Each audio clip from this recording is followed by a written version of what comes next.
नमस्कार साथियों, मैं सवय सिंह एक बार पुनः एनवीरा एजुकेशन यूट्यूब चैनल पर आपका हार्दिक स्वागत करता हूं। साथियों, आज हम भारतीय इतिहास की कड़ी के अंदर शुरू करने जा रहे हैं मिडवेवल हिस्ट्री, मध्यकालीन भारतीय इतिहास। मध्यकालीन भारतीय इतिहास के अंदर सर्वप्रथम हम पढ़ने वाले हैं आक्रमणकारियों के बारे में। और मध्यकालीन भारतीय इतिहास के अंदर जो आक्रमणकारियों का जिक्र हमें पढ़ने को मिलता है, इनमें सर्वप्रथम आते हैं आपके अरब आक्रमणकारी। अरब आक्रमणकारियों के बाद में हम पढ़ेंगे तुर्क आक्रमणकारियों के बारे में। और अरब और तुर्क आक्रमणकारियों की तरफ से सर्वप्रथम भारत के ऊपर जो आक्रमण करने वाले बताए जाते हैं वो कौन बताए जाते हैं, इनकी डिटेल कौन सी होती है, इनसे संबंधित जो ऐतिहासिक स्रोत हैं वो कौन कौन से बताए जाते हैं, इनके बारे में संपूर्ण हम विस्तृत रूप से चर्चा करने वाले हैं। साथ ही सर्वप्रथम जो भारत के ऊपर आक्रमण हुआ है आपके मध्यकालीन भारतीय इतिहास के तहत, उसके बारे में हम जानकारी शुरू करने वाले हैं। तो साथियों, आज हम शुरू करने वाले हैं मध्यकालीन भारतीय इतिहास। तो मध्यकालीन भारतीय इतिहास का समय जो देखने को मिलता है हमें,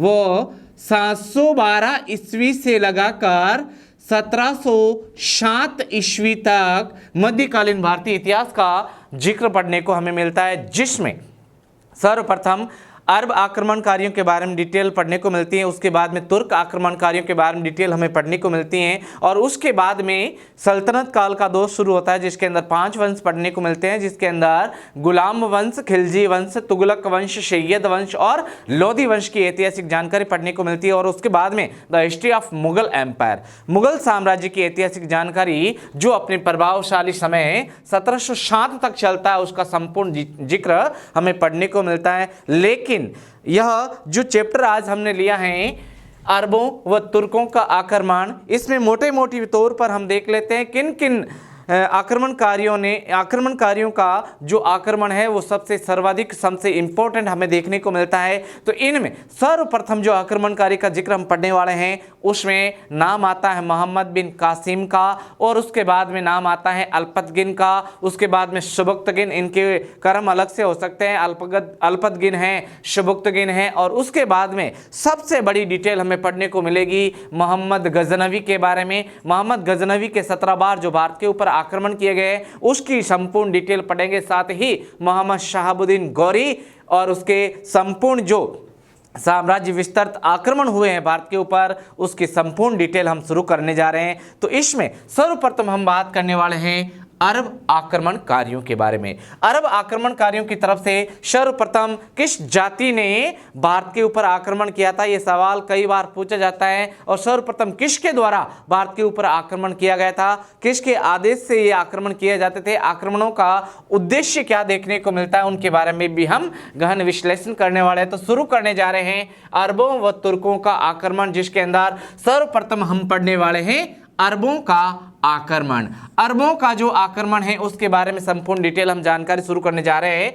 तो सुनिए आप कि अरब आक्रमणकारी भारत पर हमला करने वाले प्रथम मुस्लिम आक्रमणकारी बताए जाते हैं। तो भारत के ऊपर अरबों की तरफ से सर्वप्रथम जो अटैक होता है वह कौन सी जाति कहलाती है, तो उस जाति का नाम मुस्लिम जाति है। अरब देश की तरफ से सर्वप्रथम जो आक्रमण या अटैक होता है भारत के ऊपर अर्थात सिंध के ऊपर, वह जाति मुस्लिम जाति कहलाती है। अब हम बात कर लेते हैं इनका आक्रमण करने का उद्देश्य क्या देखने को मिलता है सिंध प्रदेश के ऊपर। तो सुनिए आप, अरबों का भारत के ऊपर आक्रमण करने के 2 उद्देश्य प्रमुख रूप से देखने को मिलते हैं। पहला उद्देश्य मुस्लिम धर्म का प्रचार और प्रसार वह बड़े पैमाने पर करना चाहते थे सिंध प्रदेश, और उनका टारगेट बना हुआ था इंडिया। दूसरा जो उनका उद्देश्य हमें देखने को मिलता है वो होता है आपके धन प्राप्ति के लिए। प्राचीन काल से ही भारत सोने की चिड़िया कहलाता था।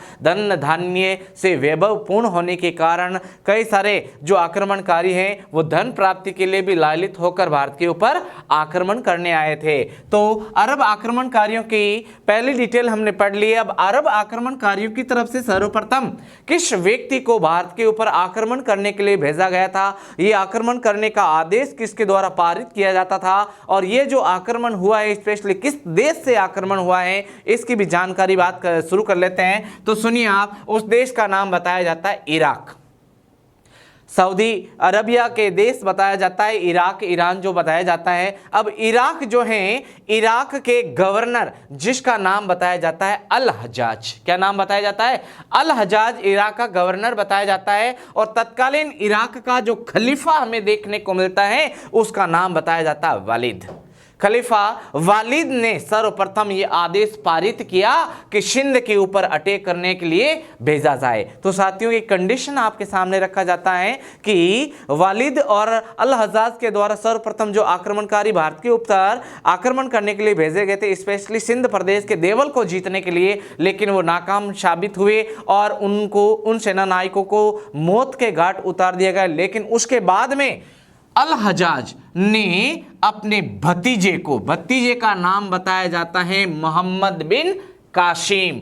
भतीजा जो मात्र 17 वर्ष की आयु का बताया जाता है, उस समय 17 वर्ष की आयु, अपने भतीजे 17 वर्ष की आयु मोहम्मद बिन कासिम को यह अपॉर्चुनिटी दी गई कि वो सिंध के ऊपर आक्रमण करे, मुस्लिम धर्म का प्रचार प्रसार करे और साथ में धन प्राप्ति करके वापस अपने वतन को लौटे। तो सुनिए आप, खलीफा वलीद ने मोहम्मद बिन कासिम को भारत पर आक्रमण करने के लिए सर्वप्रथम भेजा। यहाँ पर बार बार नाम आ रहा है खलीफा। खलीफा होता क्या है? सुनिए आप कि पृथ्वी पर ईश्वर का प्रतिनिधित्व करने वाला, ईश्वर का या अल्लाह का प्रतिनिधित्व करने वाला जो व्यक्ति है उसे खलीफा के नाम से जाना जाता है। साथियों, मुस्लिम धर्म की डिटेल जब हम पढ़ते हैं तो मुस्लिम धर्म के अंदर मुस्लिम धर्म के प्रमुख जो प्रवर्तक बताया जाता है मोहम्मद पैगंबर साहब, जिनकी 631 ईस्वी के अंदर जब इनका इंतकाल हो गया था, तो मुस्लिम धर्म को आगे बढ़ाने के लिए 4 खलीफा का पद सर्जित किया गया था। खलीफा जो बने हैं इनके अंदर अबू बकर है, उस्मान है, उमर है, अली हैं, इनके नाम हमें देखने को मिलते हैं। इसी क्रम के अंदर इराक का जो खलीफा बताया जाता है अरब आक्रमणकारियों के तत्कालीन समय का, उसका नाम वालिद बताया जाता है। तो खलीफा का अर्थ हमने यहाँ पर जान लिया कि पृथ्वी पर खुदा का प्रतिनिधित्व करने वाला या मुसलमानों के धर्म गुरु को क्या कहा जाता है? खलीफा कहा जाता है। क्या कहा जाता है? तो खलीफा का आदेश पाकर मोहम्मद बिन कासिम सिंध के ऊपर अटैक करने के लिए रवाना हुआ। अब सिंध के ऊपर अटैक करने के लिए रवाना हुआ तो सर्वप्रथम उसने पहला आक्रमण कहां पर किया? तो सिंध प्रदेश के अंदर जगह का नाम पड़ता है देवल। देवल के अंदर आक्रमणकारियों के अंदर ये एक बात घर करके बैठ गई है कि देवल के अंदर मंदिर जो स्थापित है उसके ऊपर जो ध्वज पताका लटकाई गई है, फहराई गई है, अगर कोई भी आक्रमणकारी उस ध्वज पताका को काटकर नीचे गिरा जाता है तो उस आक्रमणकारी को जरूर यहाँ पर सफलता हासिल होगी। और इसी बात को मद्देनजर रखते हुए मोहम्मद बिन कासिम ने सिंध प्रदेश के देवल स्थित उस मंदिर की ध्वज पताका को मजनिक, यंत्र का नाम क्या बताया जाता है? मजनिक। मजनिक जो बताया जाता है एक लाइट पोर्टेबल इक्विपमेंट के आधार पर आप इसे देख सकते हो, हल्का सुविधाजनक जो शस्त्र जिसका नाम मजनिक। जब हम सल्तनत काल पढ़ेंगे तो इसके अंदर बहुत सारे खूंखार हथियारों के बारे में पढ़ेंगे, जिसके अंदर मजनिक भी है, अरादा है, ढेंकुली है, मरकटी है आदि के बारे में भी हम पढ़ेंगे। तो मजनिक के द्वारा उस ध्वज पताका को नीचे गिरा दिया गया और ध्वज पताका की जो स्पेशली डिटेल है, यह एक पुरोहित के द्वारा जो गद्दार साबित हुआ था, देवल का पुरोहित के द्वारा मोहम्मद बिन कासिम को बताई गई थी धन के लोभ में। अब मोहम्मद बिन कासिम ने सिंध प्रदेश के देवल पर अटैक किया और सफलता हासिल कर ली और मोहम्मद बिन कासिम के द्वारा सर्वप्रथम सिंध प्रदेश के अंदर जो कत्लेआम मचाया गया है वह देवल स्थित मचाया गया है। यहाँ पर बच्चे, बूढ़े, फीमेल, मेल सभी किसी को भी छोड़ा नहीं गया। पूरी की पूरी धरती जो है वह रक्त रंजित कर दी है। किसके द्वारा? मोहम्मद बिन कासिम के द्वारा। अब मोहम्मद बिन कासिम के बारे में डिटेल पढ़ रहे हैं, स्पेशली मोहम्मद बिन कासिम ने सिंध के ऊपर अटैक कर दिया है तो सिंध का इतिहास यहाँ पर अलर्ट हो जाता है। और सिंध के इतिहास से संबंधित ऐतिहासिक जानकारी हमें किन स्रोतों के अंदर पढ़ने को मिलती है, इसके बारे में भी हम जानकारी ले लेते हैं। मेरी आवाज़ थोड़ा सा फास्ट जरूर है, लेकिन बात जरूर याद रखना, ये सवाल सारे हर एक कंपटीशन के नज़रिए से बहुत ही इंपॉर्टेंट बताए जाते हैं। तो सुनिए आप, अगर हमें सिंध की इतिहास पढ़ना है तो सिंध का इतिहास पढ़ने के लिए हमें ग्रंथ पढ़ना पड़ता है चचनामा। चचनामा क्या है, इसके रचनाकार का क्या नाम देखने को मिलता है, और ये चचनामा जो है इसके अंदर हमें और क्या डिटेल पढ़ने को मिलती है। तो सुनिए आप, यह जो सिंध का इतिहास हम पढ़ रहे हैं, इसका ऐतिहासिक विवरण हमें चचनामा में पढ़ने को मिलता है। और चचनामा जो पुस्तक है, स्पेशली ये इतिहास बताया जाता है चच वंश का, द हिस्ट्री ऑफ चच वंश, चच वंश का इतिहास या द हिस्ट्री ऑफ सिंध। यह जो ग्रंथ है इसके लेखक बताए जाते हैं अली अहमद। क्या नाम? अली अहमद इसके लेखक के रूप में जाने जाते हैं। दूसरी बात, संपूर्ण सिंध का इतिहास इस ग्रंथ के अंदर ही वर्णित किया गया। और बात करें चचनामा की, तो चचनामा जो है इसे सिंध का फतेहनामा के नाम से भी जाना जाता है। साथ ही यह वही ग्रंथ है जिसके अंदर स शब्द को उच्चारित किया है ह से, स शब्द को उच्चारित किया जाता था ह से। और स शब्द से हमें ये जानकारी मिलती है कि अगर स शब्द के लिए उच्चारित ह शब्द सामने आ रहा है तो एग्जाम्पल के तौर पर अगर शब्द 10 रख दिया जाए सामने, 10 जो है इसे चचनामा में क्या कहा गया है? 10 को कहा जाता था दहा। क्या कहा जाता था? दहा से उच्चारित किया जाता था। अगर एग्जाम्पल पूछ ले आपसे सप्ताह, सप्ताह के लिए चचनामा में कौन सा शब्द यहाँ पर उत्कीर्ण किया गया है? तो सुनिए आप, सप्ताह जो है इसे हफ्ता कहा जाता था। स बराबर ह, 10 बराबर दहा, सप्ताह बराबर हफ्ता। यह हमें किस में पढ़ने को मिलेगा? ऐतिहासिक ग्रंथ चचनामा में पढ़ने को मिलेगा। अब मोहम्मद बिन कासिम ने अपनी जड़ें मजबूत कर ली है सिंध प्रदेश के अंदर, लेकिन सबसे प्रसिद्ध जो युद्ध हमें देखने को मिलता है उस युद्ध का नाम क्या बताया जाता है? तो उस युद्ध का नाम हमें देखने को मिलता है रावर का युद्ध। ये युद्ध कई बार कॉम्पिटिशनों के नजरिए से बहुत इंपॉर्टेंट बताया जाता है, इसकी डिटेल पूछी जाती है। और यह जो युद्ध हुआ था इसके प्रमुख जननायक कौन बताए जाते हैं, इसके बारे में भी जानकारी सामने आती है। तो सुनिए आप, रावर का युद्ध जो 20 जून 712 ईस्वी के अंदर हुआ था। और रावर का जो युद्ध है स्पेशली मोहम्मद बिन कासिम और राजा दाहिर सेन के मध्य हुआ था। राजा दाहिर सेन जो हैं यह शासन कहां से संचालित करते थे? तो राजा दाहिर सेन ब्राह्मणवाद के ऊपर अपना शासन स्थापित किया हुआ था। अगर पूछ ले राजा दाहिर सेन के पुत्र का नाम, तो राजा दाहिर सेन के पुत्र का नाम जयदेव बताया जाता है। क्या नाम? जयदेव बताया जाता है। तो ब्राह्मणवाद के ऊपर शासन करता था राजा दाहिर सेन। तो मोहम्मद बिन कासिम ने अटैक किया है 20 जून 712 ईस्वी में ब्राह्मणवाद पर। अब दोनों सेनाएं आमने सामने हो गई हैं। राजपूत शासकों ने यहाँ पर बहुत ही पराक्रम और शौर्यता के साथ में युद्ध को लड़ा है, लेकिन दुर्भाग्य यह हुआ कि इस युद्ध के अंदर अरब आक्रमणकारियों को जीत नसीब हुई। राजा दाहिर सेन लड़ते हुए इस युद्ध के अंदर काम आ गए और राजा दाहिर सेन की जो पत्नी है मृत्यु के बाद में रानी देवी, नाम बताया जाता है रानी देवी। रानी देवी ने अपनी लज्जा जो है उसे बचाने के लिए, संपूर्ण किले के स्त्रियों की लज्जा बचाने के लिए जौहर व्रत को धारण किया। क्या किया? जौहर व्रत को धारण किया। रानी देवी उस रानी का नाम हमें पढ़ने को मिलती है जो राजा दाहिर सेन की पत्नी बताई जाती है। अब रानी देवी ने जौहर व्रत का निदान किया, लेकिन राजा दाहिर सेन की दूसरी पत्नी का नाम लाडी देवी। अब दूसरी पत्नी की 2 पुत्रियां बताई जाती हैं, एक का नाम सूर्यमाल, दूसरी का नाम परमाल। यहाँ पर आते हुए मैं अपनी बात को रोकता हूँ, थोड़ी सी जानकारी आपके सामने रखता हूँ कि जितने भी आक्रमणकारी भारत के ऊपर अटैक करने के उद्देश्य से आए, धर्म प्रचार किया, धन को लूटा, लेकिन यहाँ से कई बार बच्चों को भी पकड़ कर ले जाया जाता था, विद्वानों को भी पकड़ कर ले जाया जाता था और स्त्रियों को भी पकड़कर हरम के लिए, इराक के खलीफा के हरम कक्ष की शोभा बढ़ाने के लिए स्त्रियों को भी पकड़कर ये ले जाया करते थे। तो लाडी देवी से उत्पन्न 2 पुत्रियां सूर्यमाल, परमाल, ये दोनों जीवित अवस्था में हाथ लग गई मोहम्मद बिन कासिम के।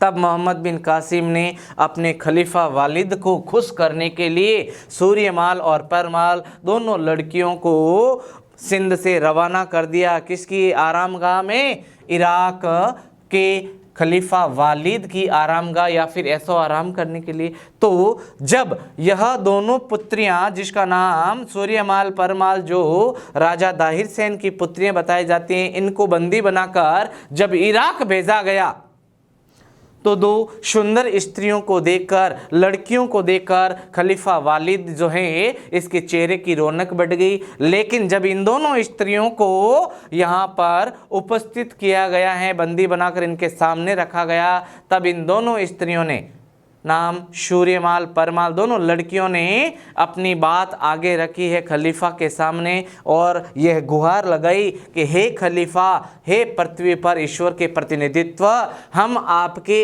ऐशो आराम के लायक नहीं हैं, हम आपकी सैया के लायक नहीं हैं, क्योंकि मोहम्मद बिन कासिम ने हमारा ऑलरेडी कौमार्य भंग कर दिया है, हमारी इज्जत को तार तार कर दिया है, इसलिए हम आपके लायक नहीं हैं। जब इनके मुंह से खलीफा वालिद ने ये बात सुनी तो खलीफा आग बबूला हो गया। तुरंत खलीफा ने यह आदेश दिया कि मोहम्मद बिन कासिम जहां कहीं जिस अवस्था में है उसे जीवित पकड़कर बैल के चमड़े के अंदर, मरा हुआ बैल के शरीर से चमड़ा अलग करके मरे हुए बैल के चमड़े में उसे सीकर मेरे सामने भेजा जाए, चाहे जीवित हो चाहे मृत हो। ऐसी कंडीशन में मोहम्मद बिन कासिम जो हैं इसे पकड़ा गया है खलीफा वालिद के आदेश के अनुसार और इसे जीवित चमड़े के अंदर पैक करके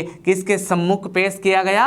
वालिद के सम्मुख पेश किया गया। मोहम्मद बिन कासिम को 713 ईस्वी में मृत्युदंड की बात सामने आए तो इराक का खलीफा के द्वारा उसे मृत्यु का दंड दिया गया था। और ये डिटेल हमें किस इतिहासकार के द्वारा पढ़ने को मिलती हैं? तो इतिहासकार नाम बताया जाता है गौरी शंकर हीराचंद ओझा। गौरी शंकर हीराचंद ओझा जिसने भारतीय इतिहास के अंदर अपना स्वर्णिम उत्कृष्ट योगदान दिया है, उसने ये बात बताई, गौरी शंकर हीराचंद ओझा जी ने ये बात हमारे सामने रखी कि मोहम्मद बिन कासिम को बैल के चमड़े में सीकर खलीफा के सम्मुख पेश किया गया, जिसके दौरान वो बीच में ही मृत घोषित कर दिया गया। जब बैल के चमड़े को खोला गया और मृत मोहम्मद बिन कासिम को बाहर निकाला गया तो सूर्यमाल और परमाल दोनों लड़कियों के चेहरे की रौनक बढ़ गई और इन दोनों ने अपनी और बात खलीफा के सामने रखी कि हे खलीफा, मोहम्मद बिन कासिम ने हमारे संपूर्ण वंश का नाश किया, इसके लिए हमने ये मिथ्या बात आपके सामने रखी, झूठी बात आपके सामने रखी, लेकिन सत्य यह है कि मोहम्मद बिन कासिम ने हमारा कौमार्य भंग नहीं किया था। खलीफा ये बात सुनकर और अधिक आग बबूला हो गया और खलीफा ने तुरंत आदेश दिया कि दोनों लड़कियों को जीवित अवस्था में पकड़कर आग में फेंक दिया जाए। उस प्रकार सूर्यमाल और परमाल जो हैं इनकी हत्या कर दी गई है। तो साथियों, हमने मोहम्मद बिन कासिम की संपूर्ण जो ऐतिहासिक जानकारी है इसके बारे में ब्यौरा लिया है। और अब हम बात कर लेते हैं कि मोहम्मद बिन कासिम जो हैं इनसे संबंधित या फिर अरब आक्रमणकारियों की तरफ से जो ऐतिहासिक तथ्य हमारे सामने आते हैं वो कौन कौन से बताए जाते हैं। तो सुनिए आप कि मोहम्मद बिन कासिम ने ही सर्वप्रथम सिंध वासियों के ऊपर जजिया नामक कर लगाया। कौन सा कर लगाया? जजिया नामक धार्मिक कर लगाया। जजिया जकात दो कर बताए जाते हैं जो हिंदू और मुस्लिमों के ऊपर लगाए जाते थे। जो संपूर्ण जो आय है, आजीविका है, उसका कुछ प्रतिशत हिस्सा कर के माध्यम से देना पड़ता था। और अरब आक्रमणकारियों की तरफ से भारत के अंदर सिंध प्रदेश की तरफ जो सिक्के प्रचलित करवाए गए थे वो सिक्के थे आपके दिरहम नामक सिक्कों का प्रचलन किसके द्वारा करवाया गया? अरब आक्रमणकारियों के द्वारा सिंध प्रदेश के अंदर ये करवाया गया था। और बता देता हूं कि मोहम्मद बिन कासिम ने रावर का युद्ध जीतने के बाद में 713 ईस्वी में मुल्तान की तरफ वो आगे बढ़ा और मुल्तान को जीतकर उसने मुल्तान का सरनेम क्या रखा? नया नाम क्या रखा? गोल्डन सिटी, सोने का नगर। किसने नाम रखा है? मोहम्मद बिन कासिम के द्वारा। बात कर लेते हैं कि अरब आक्रमणकारियों की सिंध प्रदेश या फिर भारत के लोगों को क्या देन बताई जाती है। तो सुनिए आप कि अरबों की देन के बारे में अगर हमें पढ़ना है तो सुनिए आप, अरब आक्रमणकारियों के द्वारा ही भारत के अंदर कौन सी खेती का प्रचलन शुरू हुआ? खजूर की खेती का। किसका? खजूर की खेती का प्रचलन शुरू होना बताया जाता है। और अरब वासियों के द्वारा ही भारतीय जनता के लिए सर्वप्रथम हिंदू शब्द का प्रयोग किया गया और इस संपूर्ण क्षेत्र के लिए हिंद शब्द का प्रयोग किया गया। तो साथियों, इस चैप्टर के माध्यम से संपूर्ण हमने अरब आक्रमणकारियों के बारे में ऐतिहासिक जानकारी प्राप्त कर ली। अब हम बात कर लेते हैं तुर्क आक्रमणकारियों के बारे में। अब हम बात कर लेते हैं तुर्क आक्रमणकारियों के बाद में। अरब आक्रमणकारियों के बाद में भारत के ऊपर या फिर सिंध के ऊपर तुर्क आक्रमणकारियों की तरफ से सर्वप्रथम आक्रमण करने वाला शासक कौन बताया जाता है? सर्वप्रथम आक्रमण करने वाला जो तुर्क बताया जाता है, इसके वंश का क्या नाम बताया जाता है? और यह जो आक्रमणकारी हैं ये किस देश से, किस क्षेत्र से बिलोंग करते थे, इनकी जानकारी और इनसे संबंधित जो ऐतिहासिक वृत्तांत है, यात्रा वृत्तांत या फिर जो ऐतिहासिक ग्रंथ हैं, इनके बारे में भी हम चर्चा कर रहे हैं। तो शुरू करने जा रहे हैं हम तुर्क आक्रमणकारियों के बारे में। तुर्क आक्रमणकारियों की तरफ से सर्वप्रथम नाम आता है आपके अल्पतगिन का।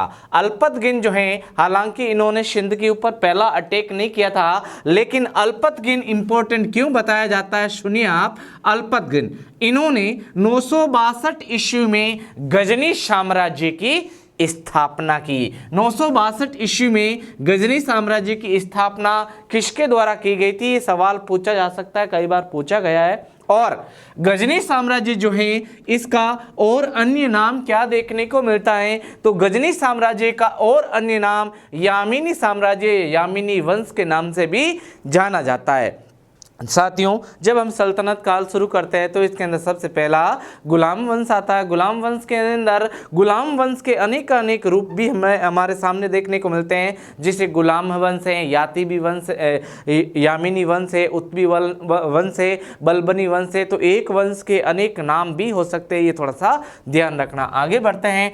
अल्पतगिन जो है, इन्होंने गजनी साम्राज्य की स्थापना की, लेकिन अल्पतगिन का उत्तराधिकारी कौन बताया जाता है? इनके बारे में ऐतिहासिक जानकारी क्या पढ़ने को मिलती है? तो सुनिए आप, अल्पतगिन के बाद में जो दूसरा शासक बनता है गजनी साम्राज्य का, उसका नाम देखने को मिलता है सुबुक्तगिन। सुबुक्तगिन बहुत ही इंपॉर्टेंट शासक के रूप में या आक्रमणकारी के रूप में विख्यात हुआ। सुनिए आप, सुबुक्तगिन जो है, यह अल्पतगिन का गुलाम व दामाद था। पहले ये गुलाम था।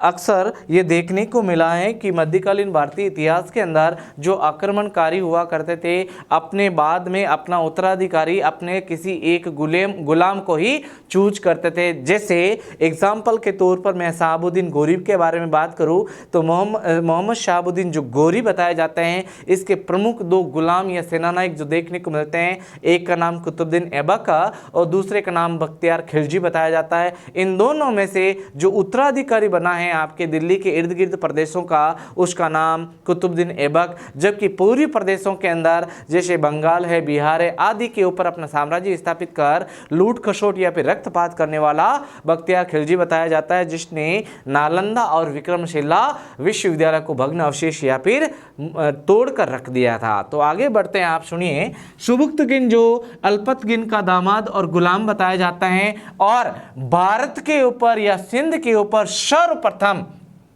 तुर्कों की तरफ से जो आक्रमण करने वाला शासक बताया जाता है, उसका नाम सुबुक्तगिन बताया जाता है। भारत पर पहला आक्रमण करने वाला जो तुर्क बताया जाता है, उसे सुबुक्तगिन के नाम से जाना जाता है। अब तुर्क प्रदेश जो बताया जाता है, यह इतिहास में क्यों प्रसिद्ध है? तो तुर्किस्तान जो है, जैसे कजाकिस्तान, तजाकिस्तान, तुर्किस्तान जो है, यह मध्य एशिया के अंदर आते हैं। कहाँ आते हैं? मध्य एशिया के अंदर आते हैं। और तुर्किस्तान से संबंधित अगर किसी वस्तु के बारे में पूछ लिया जाए कि वह कौन सी वस्तु या फिर वो कौन सी चीजें थी जो तुर्किस्तान की तरफ से सबसे ज्यादा एक्सपोर्ट की जाती थी, तो तुर्किस्तान देश जो है, प्रदेश है, यहाँ के घोड़े बहुत ही प्रसिद्ध बताए जाते हैं, घोड़े बहुत ही प्रसिद्ध बताए जाते हैं तुर्किस्तान से। और तुर्किस्तान के घोड़े रखना हर एक राजा का क्या हुआ करता था, सपना हुआ करता था। सेना के अंदर भी ज्यादातर घोड़े किसके देखने को मिलते हैं, तुर्क प्रदेशों के देखने को मिलते हैं।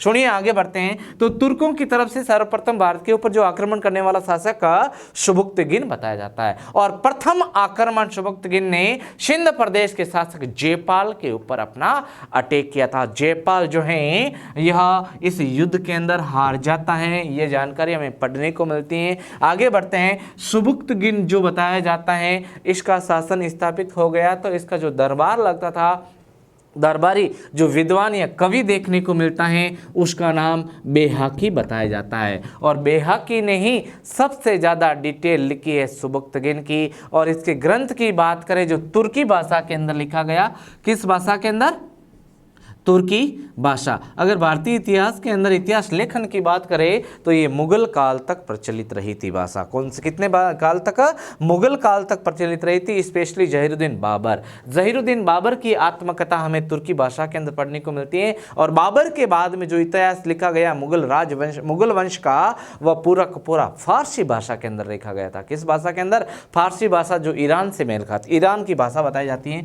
तो दरबारी कवि का नाम बेहाकी बताया जाता है और इसके ग्रंथ का नाम बताया जाता है तारिक ए सुबुक्तगिन। तारिक ए सुबुक्तगिन इसके द्वारा लिखित ग्रंथ बताया जाता है। आगे बढ़ते हैं। तुर्क आक्रमणकारियों के बारे में सबसे इंपॉर्टेंट बात कौन सी निकल कर सामने आती है, सुनिए आप, कि तुर्क आक्रमणकारियों द्वारा सिंध पर आक्रमण करने को इतिहास में एक इतिहासकार हुए जिनका नाम उत्बी बताया जाता है, जो दरबारी विद्वान बताया जाता है मोहम्मद गजनवी के। तो तुर्क आक्रमणकारियों द्वारा सिंध पर आक्रमण करने के को इतिहासकार उत्बी ने अपने ग्रंथ का नाम किताब-उल यामीनी, यानी यामीनी साम्राज्य, गजनी साम्राज्य, किताब-उल यामीनी में किसका नाम दिया है, जेहाद का नाम दिया है। और जेहाद जो युद्ध किया जाता है, अटैक किया जाता है, अगर जेहाद का नाम आता है तो जेहाद अगर किसका नाम आता है तो सुनिए आप, धर्म के नाम पर, किसके नाम पर,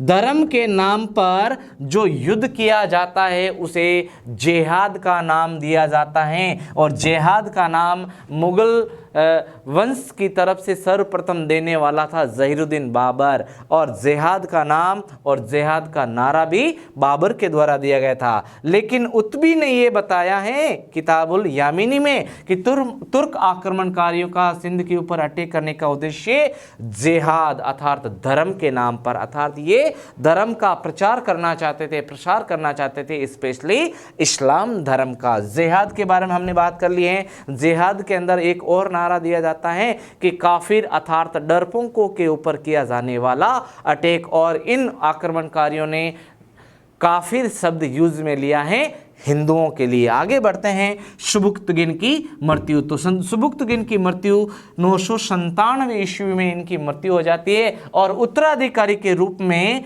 जो शासक बनता है गजनी का, उसे मोहम्मद गजनवी के नाम से जाना जाता है। मोहम्मद गजनवी जो हैं इनका कार्यकाल 998 ईस्वी से लगाकर 1028 ईस्वी तक इनका समय, 28 तक इनका 27 तक इनके आक्रमण हमें भारत में देखने को मिलते हैं। भारत को मोहम्मद गजनवी ने 17 बार रौंदा था। और आक्रमण करने का जो उद्देश्य बताया जाता है मोहम्मद गजनवी का, वो केवल और केवल धन प्राप्ति बताया जाता है। हालांकि जो 6वां आक्रमण बताया जाता है मोहम्मद गजनवी का भारत के ऊपर, वो मूर्ति भंजक के रूप में होता है। अनेक क्षेत्रों की जो मूर्तियां होती थी भगवान हिंदू देवी देवताओं की, उनकी मूर्तियों को बहुत ज़्यादा नुकसान पहुंचाया था मोहम्मद गजनवी ने। इसके कारण इसे मूर्ति भंजक भी कहा जाता है। तो साथियों, हमने अरबों व तुर्क आक्रमण जो हमने आज चैप्टर चूज किया था, इसमें पार्ट फर्स्ट के अंदर हमने अरब आक्रमणकारियों और तुर्क आक्रमणकारियों की प्रारंभिक जानकारी पढ़ ली है। इसके पार्ट 2 के अंदर हम संपूर्ण मोहम्मद गजनवी के आक्रमण और उनके जीवनी जो है उनकी संपूर्ण डिटेल ऐतिहासिक जानकारी हम जरूर पढ़ेंगे और उसके बाद में हम मोहम्मद शहाबुद्दीन गौरी के बारे में भी जो ऐतिहासिक जानकारी जरूर पढ़ेंगे और उसके बाद में अपना सल्तनत काल शुरू हो जाएगा। साथियों, मैं आपसे पुनः एक बार रिक्वेस्ट करता हूं कि अगर आप इस चैनल पर नए हैं तो प्लीज़ आप इसे ज़्यादा से ज़्यादा सब्सक्राइब कीजिए, शेयर कीजिए, कमेंट्स कीजिए। धन्यवाद।